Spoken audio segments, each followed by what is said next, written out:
Okay, our next speaker is none other than Dr. Sonia Mehta. Dr. Sonia Mehta is one of the most outspoken and articulate Indian psychologists today. Practicing for the past 15 years, Dr. Mehta received her training in the US, where she earned her PhD in psychology. For the past 3 years, she has served as a consultant to various TV news channels. Mother of 2 teenagers, Dr. Mehta is particularly interested in adolescence and dealing with relationship issues. Dr. Mehta, can we have you on stage, please? I have to say thank you for having me here. This certainly makes a big change from sitting one-on-one with a client day after day. It allowed me to actually justify watching many hours of television and flipping through magazines saying that I was doing research for this talk. So thank you. To contextualize a little bit what I'm going to talk about today, okay, I wanted to talk a little bit about the media and its changing role. The media today is not merely anymore in the business of reflecting and reporting on society and societal norms. Media, and particularly the advertising media, is in the business of vibrantly shaping, molding, and determining public information. Ads tell us what we want, when we want it, and increasingly, why we want it. They tell us what we require to be successful in all the various roles that we inhabit, all the various roles that you saw Dr. Sharda portraying. Media is really no longer about simply selling a product. They're selling a way of life. They're selling an aspirational structure. And in that way, really, you're not that different from what I do as a social psychologist. We're in really the business of shaping and studying social communication. And just really briefly to talk about stereotypes, just so we're on the same page. They're the consensual beliefs and characteristics that we hold about a group. And stereotypes, which are the categorizations and the attributions that we assign to a group, are really the way that ads develop a shorthand, a cognitive structure of communicating with a very diverse audience. You know, we're used to thinking of stereotypes as a sort of negative, and in a lot of ways they are. But let's not forget that stereotypes as cognitive structures are what really allow us to function in a day-to-day way. And without stereotypes, without having some ideas and attributes about the various groups that we interact with, it would be a very difficult world to operate in. And while media is only one avenue of creating and perpetuating these stereotypes, its increasing influence and its almost all-pervasive presence in the modern world, whether you are watching television or surfing the internet or driving down the highway, that's what makes advertising disproportionately influential and an important factor in what comprises these stereotypes. What are these meanings and attributes that we are assigning to these groups? And while it's clear and apparent to anyone that the individuals who comprise of a stereotype are vastly different, they're a shortcut. They're a wonderful mechanism for really interpreting the world. So they really do provide efficiency. So why do stereotypes persist despite the fact that we know that they really are vastly flawed? Human beings essentially are cognitive misers. We like to organize the world into neat little piles of information, and we do this all the time. If you had to, every day in your everyday life, reformulate the way you were going to assess an individual, let's say a policeman, if every time you met a policeman, you had no idea what to expect, what you should look for, what his role was, it would be practically impossible to function. So because human beings are really cognitive misers, we like to cut down on the amount of information processing time we invest. stereotypes persist. The other thing, as I sort of alluded to, is predictability. When you have a stereotype of a group, it allows you to have some assumption about how they will behave in a particular situation, how they will react, how they will interact. So predictability is really important. And finally, it's in-group favorability. Stereotypes are what really allow us to feel identity with a particular group, as well as feel my group is better than, superior than, more intelligent than other groups. So that's sort of in a nutshell the reason why, despite our cognitively knowing that stereotypes are not always accurate, they really do persist. The question that is often asked, and I'm sure this is an audience that is often asking this question, is why is media singled out? Why do people, whether it is government or women's groups, talk about the media's role in affecting stereotypes? And really, given all the other kinds of information and all the other people an individual interacts with, does media really have an enduring effect? So social learning theory, and if I'm going a little psychologically, please bear with me. Social learning theory is the theoretical construct that looks at how individuals actually take in and encode information. And one of the most powerful ways that human beings encode information is simply by imitation. The number of studies, sort of ranging right back to the 1940s, that actually placed children in rooms and had them watch an adult hitting a doll, took them out of the room and photographed them and watched them reenact the same behavior that they had watched an adult. I'm really minimizing the experiment here. It's, Google social learning theory, it's all there. But really, we learn by imitation, largely by imitation.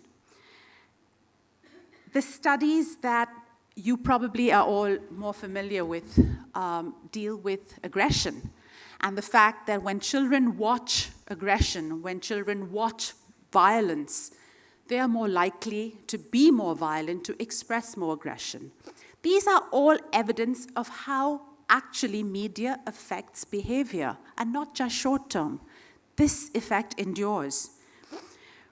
When you are constantly bombarded with these kinds of images, and you're constantly hearing things, the effect of desensitization also is critical.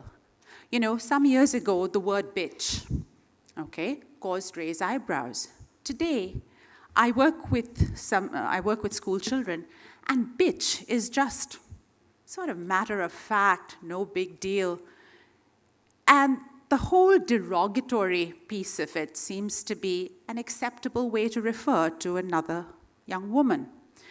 And that desensitizing effect is something that I think you have to be very careful of when you are creating ad content. Nearly 3/4 of youth today say that they get their information about sexuality and sexual norms from the media. That is exactly the same number that report that they get this kind of information from their parents. That gives you some idea of how critical and important a role you play.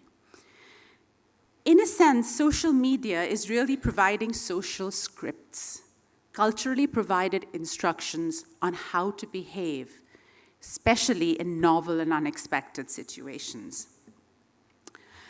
And when it comes to women and advertising, I think the stereotypes have changed only marginally.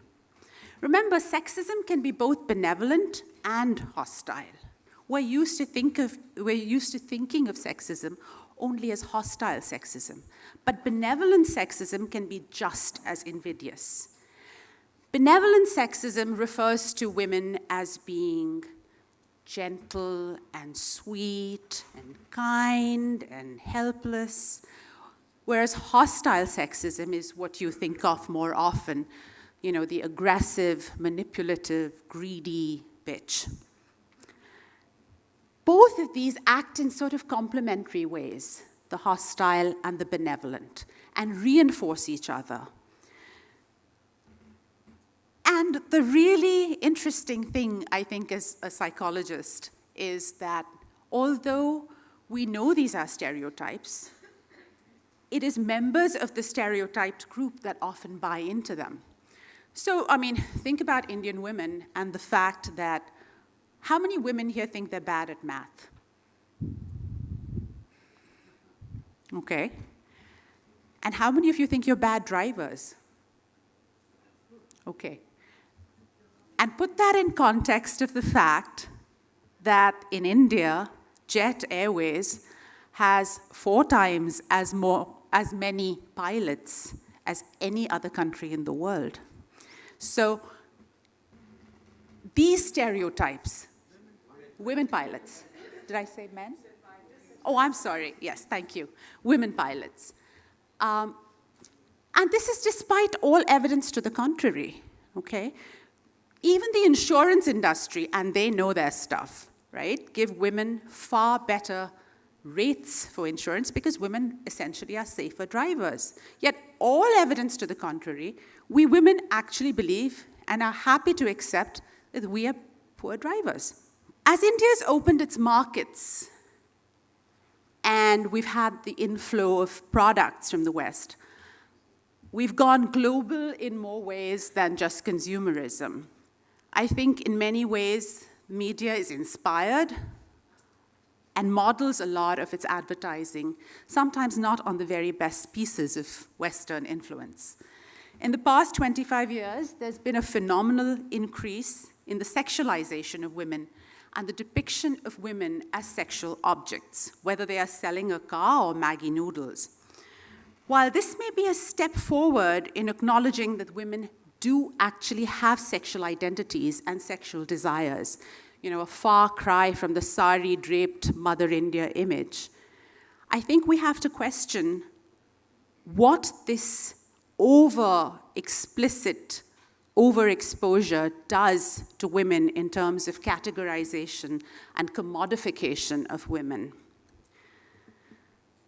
A UN study in 83 countries, actually, recently found that women the world over, and this is from rural Uganda to Canada, can be placed in one of 7 stereotypes. They are the sex kitten, the sainted mother, the devious witch, the girl next door, the hard-faced executive, and the political climber. India seems to specialize in its own version of the domestic goddess. The hard-working mother who, with severe back pain, still continues like the Move ad, where the man of the house just comes and rubs some Move and she just carries soldiering right on. Or that long-suffering mother who is subject to verbal abuse by her husband, like that Mother Dairy ad, and turns to the young little boy in the room for the solace and salvation that he represents. And of course, we have moved on in terms of having superwomen who are just obsessed about laundry stains with Nirma. And then we also have the other end of the spectrum, the dependent, conniving woman. And what's really disturbing is how early and how invidiously the stereotype begins. This is the McDonald's ad. Boyfriend girlfriend है क्या? No. क्यों? क्योंकि girlfriend बहुत demanding होती है। मुझे ये चाहिए, मुझे वो चाहिए, जमता नहीं है। पर मुझे तो सिर्फ मैं कालू टिक्की चाहिए।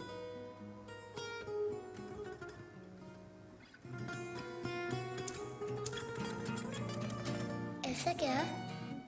तो फिर ठीक है। शुक्र है मैं कालू टिक्की है सिर्फ 25 रुपए में। I'm loving it. How subtle and gentle is the message being conveyed in that ad? Okay, you are the dependent one. Women want something from men. And here is this little boy, who's willing to provide the aloo tikki in exchange for the little kiss and the little girl's affection. But this is how early it starts.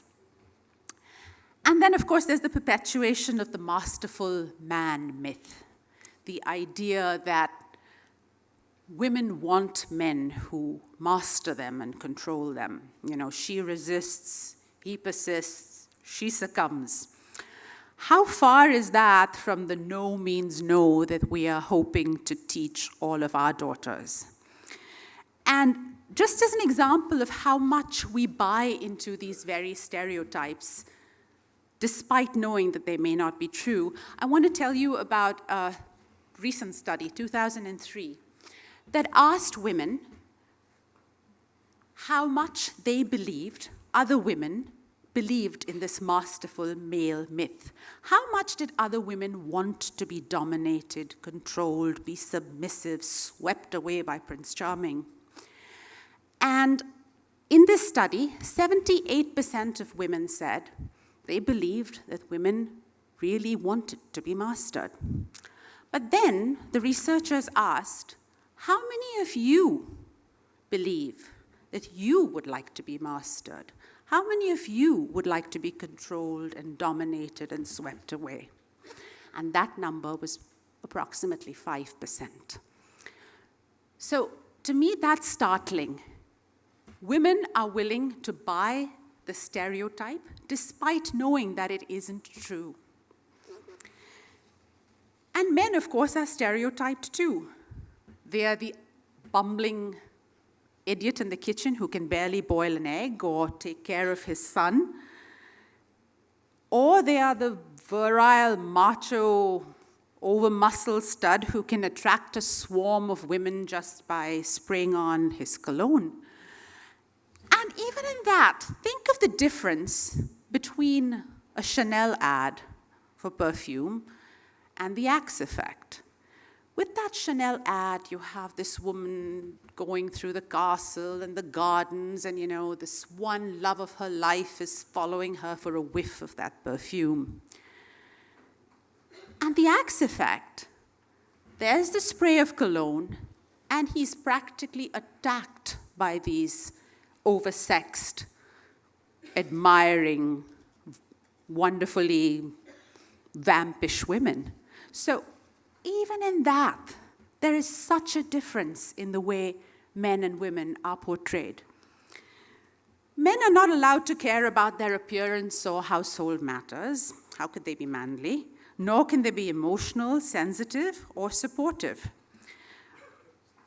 For every Raymond's ad that we have, we also have a Head and Shoulders ad. तन के 500, कपड़े के 800. मेरी भाई के भी same ना करें. क्या बात कर रहे हैं? Stop before you stop being a man. अपनी बीवी का शैम्पू छोड़ो. Get the new Head and Shoulders for men and rediscover the man you once were. तेरे को समझता है क्या? नहीं यार. तभी तो कॉन्फिडेंस के साथ मेरे को भी नहीं. जिंदगी मिलेगी दोबारा. Head and Shoulders for men.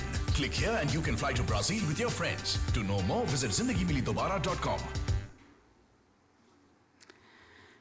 It should come as no surprise to all of you that the audiences identify with the person in the ad. After all, isn't that the point?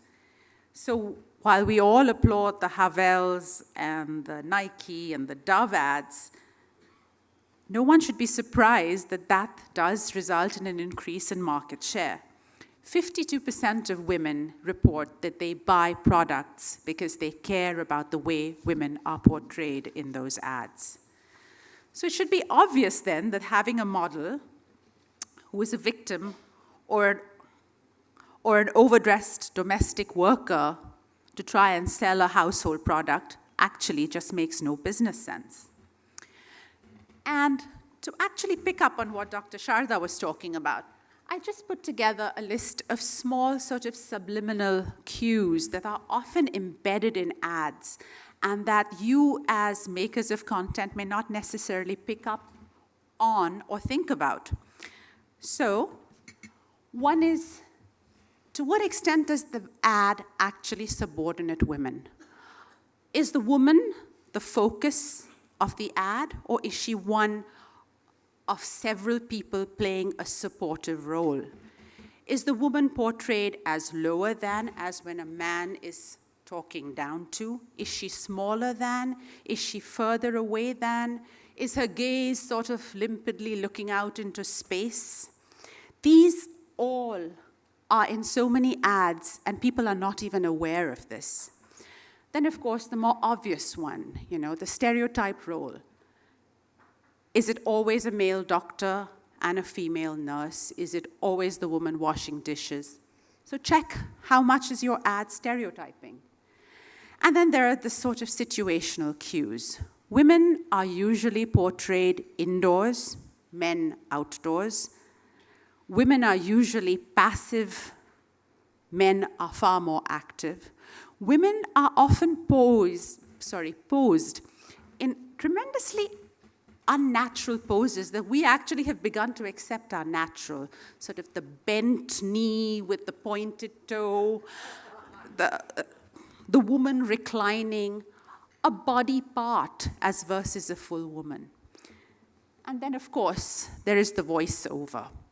Even in ads that are targeted to women, selling products to women, have women as models, the voice of authority, that voiceover is very often that of a man. But sometimes an ad just does get it right. Here we go again. And I've tried actually to pick ads that are a little more subtle. This is an ad you've probably all seen, the Google ad. ये मैं ये यूसुफ लंगोटिया यार सी मेरा लाहौर में हमारे घर के सामने एक बड़ा बाग था उस बाग का गेट बाबा आदम के ज़माने रोज़ शाम को हमने वहाँ पतंगे उड़ानी और उसके बाद जाके यूसुफ के दुकान से झझरिया चुरा के खानी झझरिया मेरा साहब नमस्ते नमस्ते मेरी पोती मुंबई वाली और बेटे क्या हाल चाल है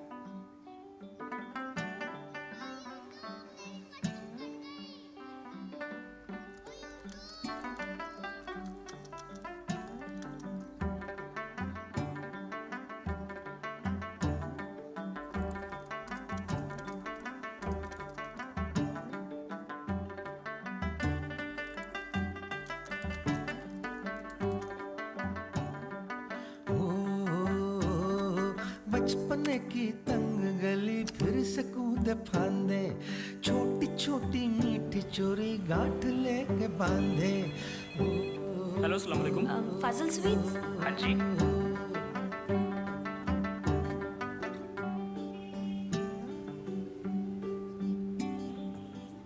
दादाजान दिल्ली से किसी की कॉल है हेलो यूसुफ अंकल कौन जी मैं सुमन बोल रही हूँ दिल्ली से आपके बचपन के दोस्त बलदेव जी की पोती याद है बचपन में आप दोनों झझरिया चुरा के खाते थे बचपन की तंग गली फिर से कूद फांदे छोटी छोटी मीठी चोरी गांठ लेके बांधे एक पतंग सा उड़ता था परिंदों की तरह परिंदों की तरह परिंदों की तरह एक दौर था मन मन मोर था एक दौर था मन मन मोर था पार्टीशन के वक्त हम रातों रात हिंदुस्तान आ गए दादू यूसुफ दी बड़ी आजादी कागजों की कश्तियों में डूबा रहता था झांकती खिड़कियों में उलझा रहता था वो भी क्या दौर था मन पे न जोर था एक दौर था मन मन मोर था एक दौर था मन मन मोर था भैया थोड़ा जल्दी मन मोर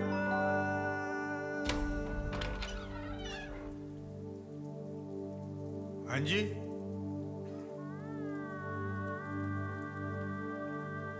कौन हैप्पी बर्थडे यारा It's not in your face. But this is a woman who can be kind, sensitive, a granddaughter, and yet be facile on Google and make the call and get into a cab and do something that makes her grandfather happy. So I think that there is great hope. There are certainly wonderful ads that portray women as who they really are, and I hope you will continue to keep making those. Thank you.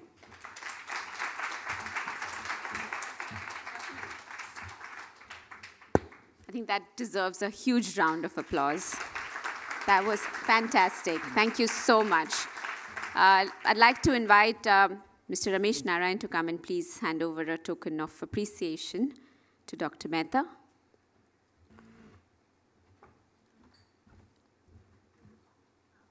Thank you so much.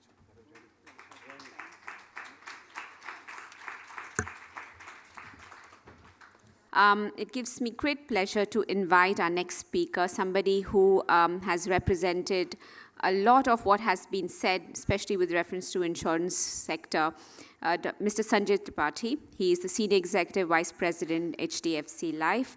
Mr. Tripathi is has joined HDFC in 2004 and has been responsible for the marketing strategy, brand planning, advertising, communication and media, customer insights, new product development, product lifecycle management, online and digital. You do a lot of things. He started his career with GCMMF and has been part of reputed organizations through his career. He's been honored the Marketer of the Year Award for insurance category by the International Advertising Association in their flagship Leadership Awards in 2014. He's been featured in various magazines, has won a lot of awards and done a lot for the sector. It's my pleasure to invite Mr. Tripathi.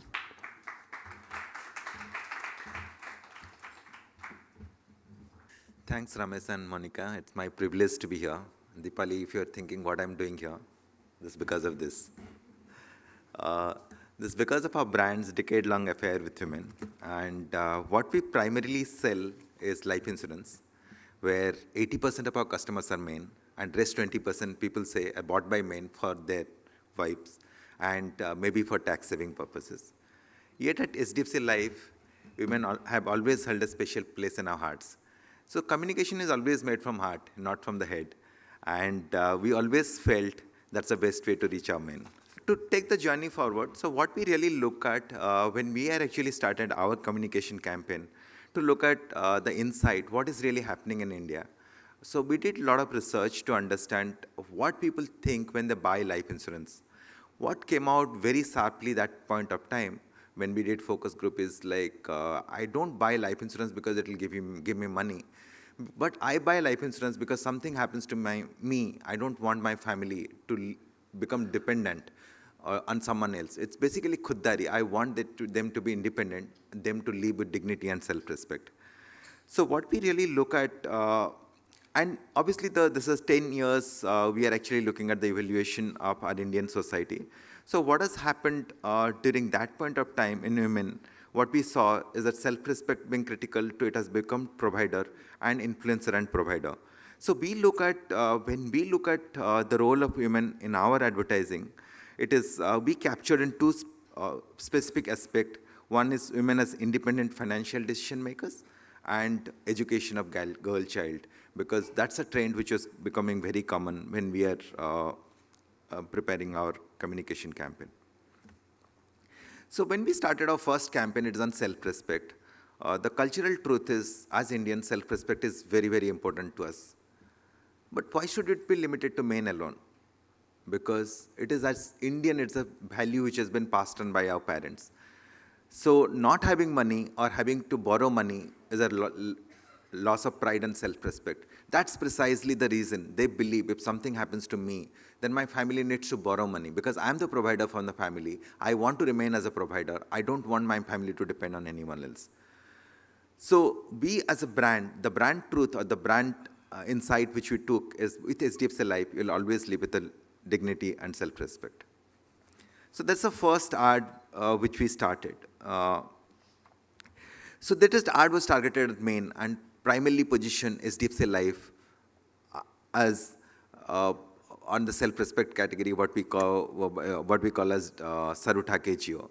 But we always saw women as strong, self-respecting women.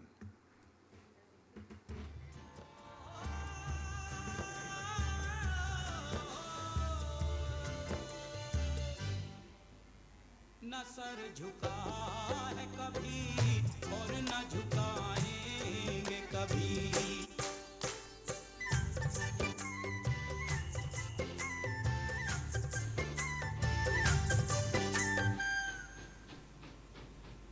जो अपने दम पे करे सच में जिंदगी है वही हम आपके आत्मसम्मान को भी उतना ही बेशकीमती मानते हैं जितना आपकी जिंदगी को। HDFC Standard Life Insurance, सिर उठा के जियो। So interestingly, like in all research, the first few people remember that old man not taking help, and he was considered as the image of self-respect. The second few people remember his wife doesn't take help from him, and they think he's a strong guy, but his wife is also equally strong and is like showing like because they have self-respect, and they have self-respect because they've got financial independence. So the next phase, what we really looked at is provider. So the cultural truth was like post-IT boom and post-2000, there are a lot of opportunity has opened up which are not conventional in nature. It is be it IT, BPO. So the large number of young women has started entering in the corporate world and they're financially independent as well. So insight was women today on, at least in urban areas, equally as male, and they're financially independent. However, they've never been projected as a provider because it's always considered, if you look at in 90s, it was also considered as an additional income. Like, women income is an extra, like the household run from the men, from the salary of the men, and it was additional income.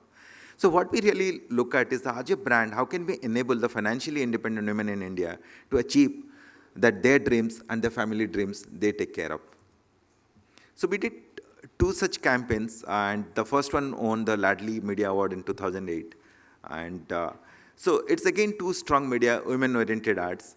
And what the study said today, that 82% people believe the financial independence has led to a change in portrayal of women in advertising. Our ads have reflected that story since 2008. I'll start with the first one.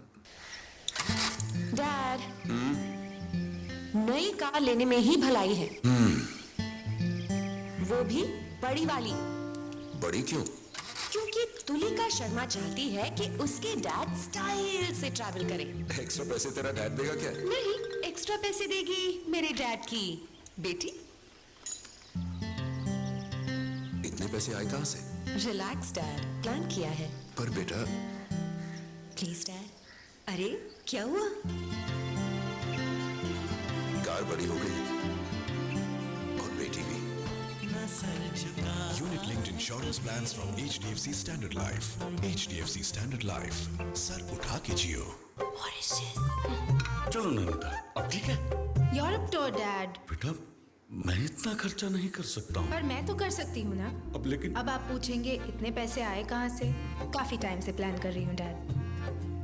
Happy anniversary माँ। जिसे कंधे पे घुमाता था, आज हमें Europe घुमा रही। HDFC लाइफ का स्मार्ट वुमेन्स इंश्योरेंस प्लान, क्योंकि जब हमारा फ्यूचर सिक्योर होगा तभी हम अपनों को खुशियां दे पाएंगे। This is the first product for women in insurance category in India because most of the products are actually typically made for male, and though the target so initially when we were making the product, everybody said there is no target segment, people don't buy. But we believed in this category, and we thought, it's always better to really invest in this category because that's what the society change was happening that point of time. So the other truth, what we saw in 2013 is like, it is just not provider, it is actually becoming influencer. The helping the child to achieve the dream has become the highest importance for the mother, and she is closely involved in her development as well. When it comes to the future of the child, mothers play a big role as an influencer and in the decision making. However, it is not same while taking the financial decision. Why the mother is not been sown in the advertisement as that she is actually influencing the decision. So we want to, as a brand, that we should empower the mother to provide their child their growing needs. So Again, what I really liked is the study again showed that 76% believe that the decision-making power has resulted in change in portrayal of women in advertising. And the decision-making power for securing the child future is our case. Sorry. Done. फिर पापा next वाले पे ना doll house okay फिर video games बड़ी वाली cycle mobile heal वाली sandal और अमेरिका में एक डिज्नी वर्ल्ड है ना बेटा रुक इतनी प्लानिंग हमने नहीं करी है हाँ, इतनी प्लानिंग नहीं की है। इससे भी आगे की कर ली है। पहले अमेरिका में वेकेशन, फिर एजुकेशन। जो अपने बच्चों का कल आज प्लान करते हैं वो सर उठा के जीते हैं। इस जन्मदिन अपने बच्चों को एक सिक्योर फ्यूचर गिफ्ट करो। HDFC लाइफ के यंग स्टार प्लान के साथ सर उठा के जियो। So what we actually observed, the personality trait that women are in control, they're influencers, they're decision makers, and they're self-respecting.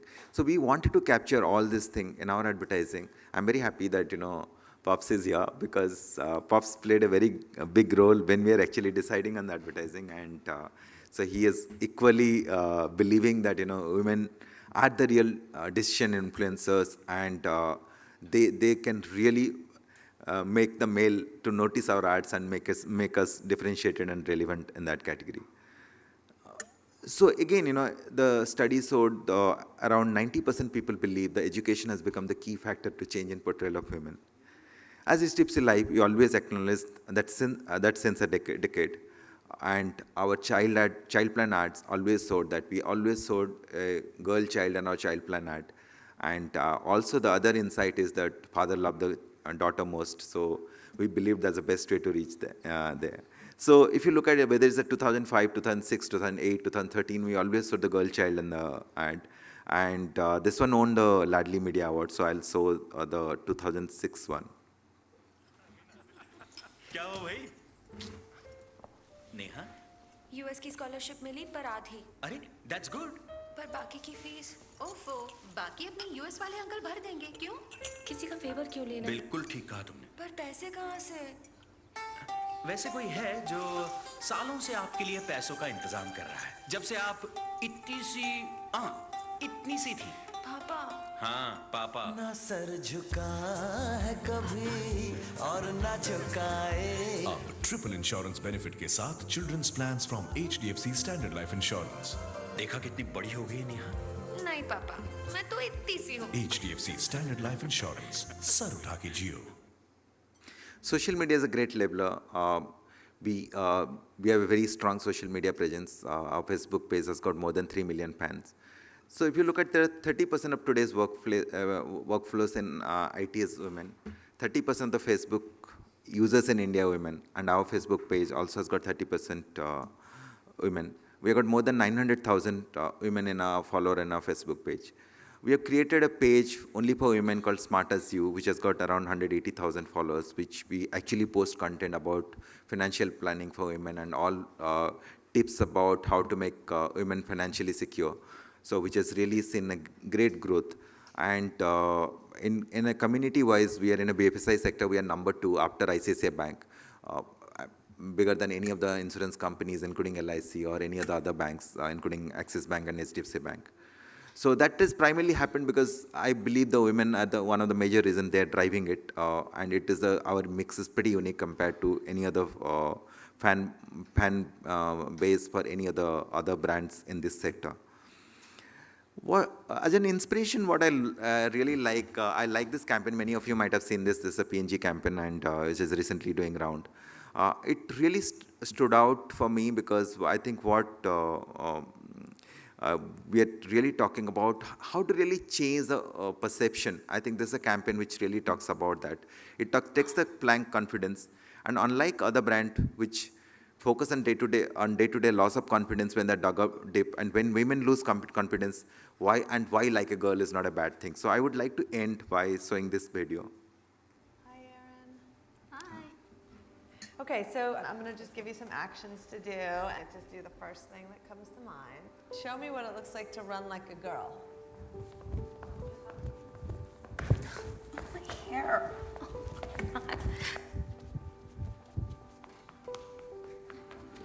Show me what it looks like to fight like a girl. Now throw like a girl. Aww. My name is Dakota, and I'm 10 years old. Show me what it looks like to run like a girl. Throw like a girl. Fight like a girl. What does it mean to you when I say run like a girl? It means run fast as you can. So do you think you just insulted your sister? No. I mean, yeah, insulted girls, but not my sister. Is like a girl a good thing? Actually, I don't know if it's a bad thing or a good thing. It sounds like a bad thing. It sounds like you're trying to humiliate someone. So when they're in that vulnerable time between 10 and 12, how do you think it affects them when somebody uses like a girl as an insult? I think it definitely drops their self-confidence and really puts them down, because during that time they're already trying to figure themselves out, and when somebody says you hit like a girl, it's like, well, what does that mean? Because they think they're a strong person. It's kind of like telling them that they're weak and they're not as good as them. And what advice do you have to young girls who are told they run like a girl, kick like a girl, hit like a girl, swing like a girl? Keep doing it, because it's working. If somebody else says that running like a girl or kicking like a girl or shooting like a girl is something that you shouldn't be doing, that's their problem. Because if you're still scoring and you're still getting to the ball on time and you're still being first, you're doing it right. It doesn't matter what they say. I mean, yes, I kick like a girl and I swim like a girl and I walk like a girl and I wake up in the morning like a girl because I am a girl. And that is not something that I should be ashamed of. So I'm gonna do it anyway. That's what they should do. If I asked you to run like a girl now, would you do it differently? I would run like myself. Would you like a chance to redo it? Yeah.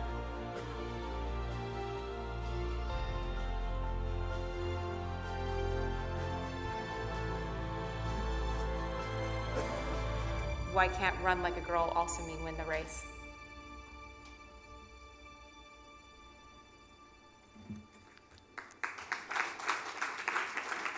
Thank you. I believe all of us can change the way women look at themselves also through our advertising. Thank you.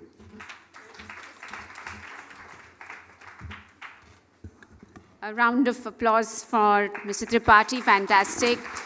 A big fan of HDFC, sir, because I think you have represented and broken all the molds of what are the stereotypes which were created in this, especially in this sector. So fantastic effort in that on that front. And we have a token of appreciation, which I'm going to hand it over to you.